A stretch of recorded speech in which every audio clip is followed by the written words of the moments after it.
extremely frustrated. Like, makes me not want to travel. It's going to be busy at the airport as cancellations and delays hit the holiday travel season. Put down your phones. Slow down. The plea from the family of a local teen killed in an e-bike crash. It was really shallow for how big that shark was. Sharks in the ocean are no surprise. Why we're seeing a lot more, though. Temperatures are warming up across San Diego County. A ridge of high pressure taking the place of that trough of low pressure that brought us cooler temperatures and cloudier skies. Now we're warming up and we're clearing up as well. It is Thursday, June 29th, and you're up with CBS 8.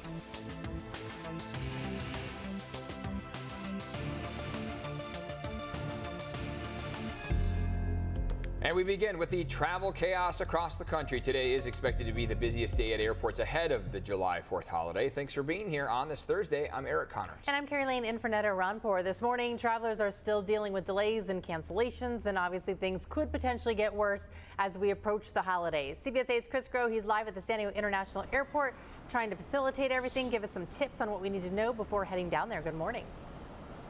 Yeah, good morning, Eric and Carrie. And look, 45,000 travelers a day are expected to go in and or arrive at San Diego International Airport. So it is going to be a busy one.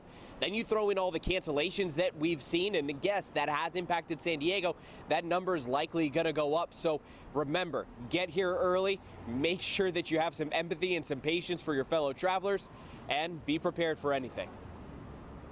They said that the flight is still in San Francisco and the plane can't take off due to mechanical issues. It's an inconvenience, but we'll get by. It's life in the fast lane, I guess.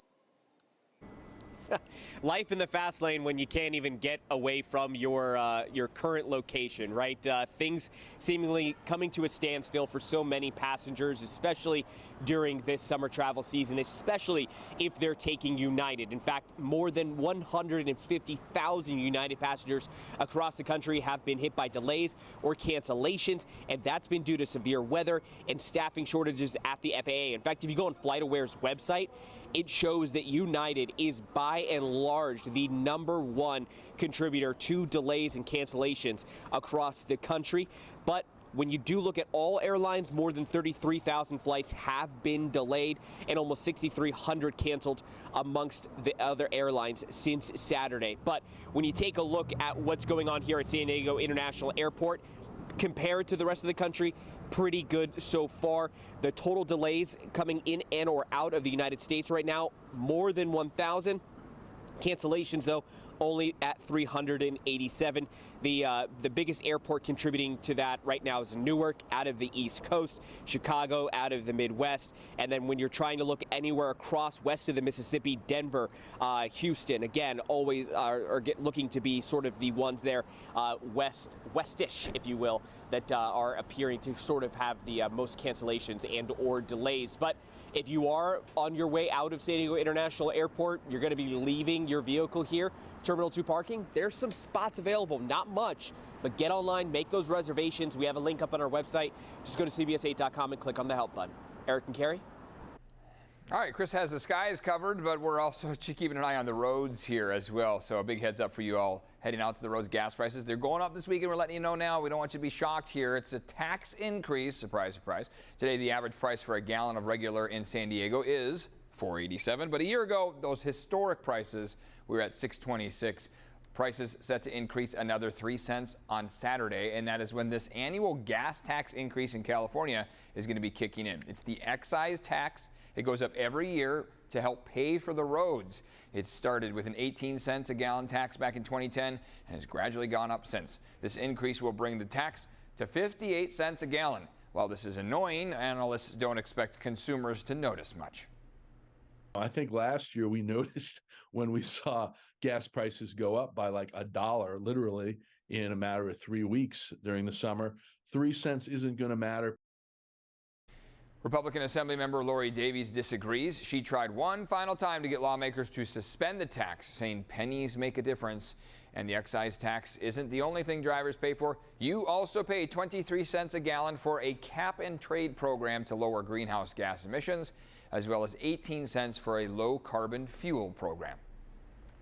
This morning, there's a local emergency in Encinitas over bicycle and e-bike safety. You may experience this in your own neighborhood. I know I do mine. This comes a week after a van hit and killed a 15-year-old boy riding an e-bike.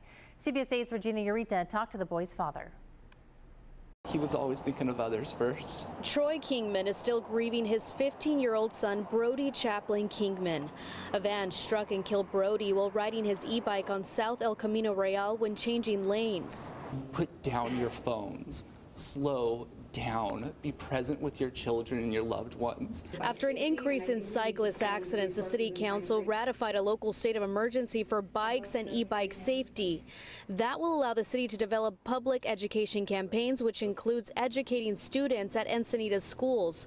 Also, the city will review road conditions and traffic to help determine what changes can be made to improve safety for cyclists.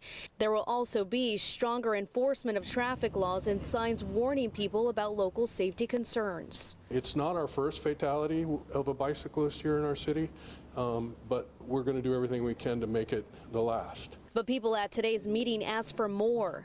As Trey said, Brody was meticulous, and it was not an education piece. And seeing the signs on La Costa Avenue, I just wanted to scream today. But Brody wouldn't want me to be angry.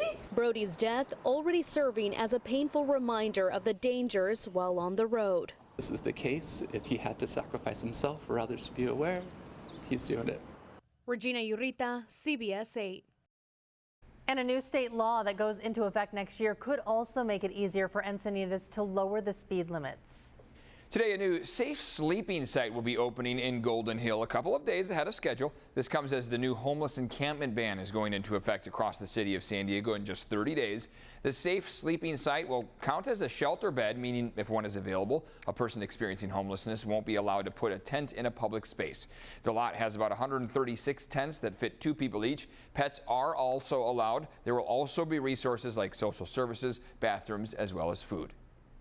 This is one of the offerings that we'll have, and we've diversified our portfolio greatly. And we recognize that we are often turned down when we provide offers of shelter and services, and that's why we've created congregate and non-congregate options exclusively for seniors, for women, for LGBTQ people, folks who don't want to live indoors, and that is a segment of this population. Well, now they have an option as well. People experiencing homelessness will have 3 strikes when it comes to this new ban. On the 3rd strike, police can arrest them. Today, one of San Diego's oldest Starbucks locations is closing for good. The store at 5th and Robinson here in Hillcrest opened back in 1994. Today will be the last day of business for them. The company is only saying the safety and well-being of employees is the #1 priority, but the executive director of the Hillcrest Business Association says a big reason for the closure is the homelessness crisis. And new this morning, all eyes are on the U.S. Supreme Court with a decision on student loans expected as soon as today. President Joe Biden wants to eliminate $10,000 in debt for people making less than $125,000 a year. Now, people who relied on Pell Grants while in college could see up to $20,000 knocked off of their loans. The court will determine whether the plan could move forward. It was challenged by 6 Republican-led states, which argue the administration overstepped. Regardless of what the court decides, student loan payments are scheduled to resume in October. Meanwhile, the court has 7 opinions left to release before justices begin their summer break. And today, California's Reparations Task Force will release its final recommendations. San Diego City Council member Monica Montgomery Stepp is one of the 9 members on the task force. The group says reparations should be limited to descendants of enslaved or free Black people who were in the country by the end of the 1800s. They say reparations should include cash or its equivalent. The legislature would need to pass a new bill to authorize payments, which has not happened quite yet.